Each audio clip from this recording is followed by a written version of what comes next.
won, but we won on a tie and then a tiebreaker against Southern, a really great team from Southern Illinois. So, and we know that Wichita's going to be very good this year, and Bradley's going to be good. You know, Illinois State's much improved, and I think they have a lot of depth in their upperclassmen. So it's going to be a tough league, but we're anxious to get started, and that's one of the we're running at Evansville this weekend. That's the side of the conference championship, so we wanted to get the guys on the course to get a feel for it, and so you know, we're anxious to get things started and see what this group of guys can put together. Okay, you mentioned some of the conference teams with veteran depth. You got several veterans at the top, and then it sounds like a couple of freshmen could be in the top 5 that are training pretty well. Tell me a little bit about those two guys. Or? Yeah,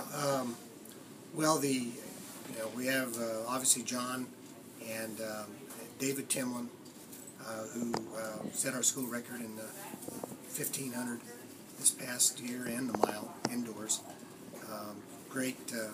Turned out to be a great runner. Worked very hard over the summer, and it's going to be fun to see what that extra training has done for him as far as getting ready for the longer races of cross country.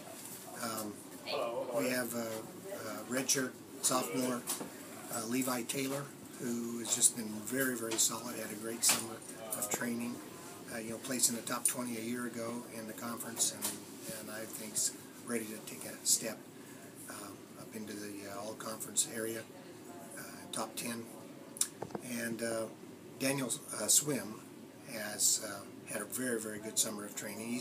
He's a redshirt junior, so he's been here a while, and he's just slugged out so many miles in the last 3 years that he's now put himself in position, I think, to help us out a little bit.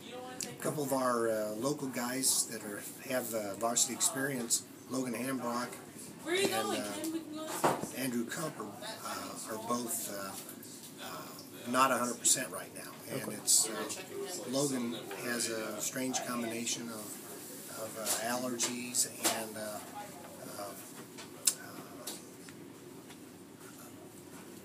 a problem with his voice, actually vocal cords that inhibit some of the transfer of oxygen, which is just weird. I'd never heard of it before. Coached 40-some years, never heard of it. Then I find out now it's pretty common. So we're dealing with that, and then Cumps had some iron issues, and we have to get those resolved.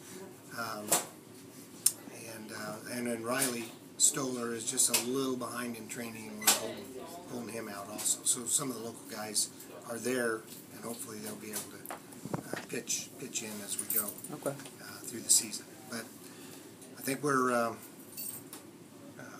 in good shape. Kids have worked hard.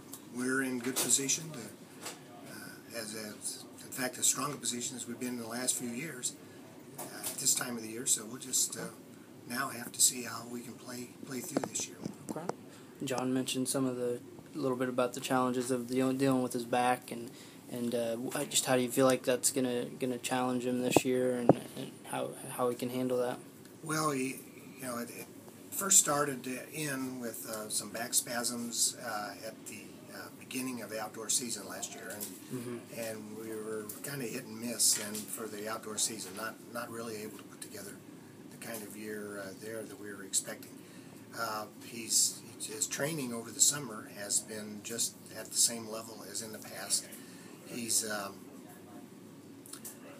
We've had him to specialists to work on that problem with his lower back, and I think we've got a pretty good handle on the things we need to do. A lot of it includes some strengthening and some technique work, as far as changing his upright position and racing, especially at the end of a race when he's in fatigue. So those are the things we're focusing on. But his fitness is just extraordinary, as it always has been, and his workouts are even a level better than a year ago. So, I think all things considered right now, he's ready to have a great year. Okay.